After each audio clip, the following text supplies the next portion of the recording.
You can also customize the rows on any page within ClickFunnels. And you'll see it on the right side menu, and you can hover over the Rows tab. You can manage the existing rows, and you'll see them here on the right side menu. You can also add a row just as you did a section. So for example, we can click Add Row. And you'll see here your existing rows, and you'll see here the row layout that you want to place. And basically what you can do is you can drag and drop a new row into your page. Let's assume that we want to drag and drop a 3-column row into the page.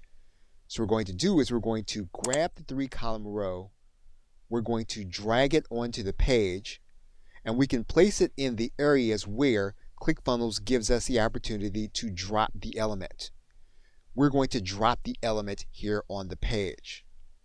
ClickFunnels will rebuild the page, and you'll then see your 3 columns where you can add new elements. So just as you did with the section element, you can change the settings, and you get a settings menu. You have advanced settings in the menu, and then you can animate an individual section. Once again, you have controls over this element, and you can delete it when you are ready.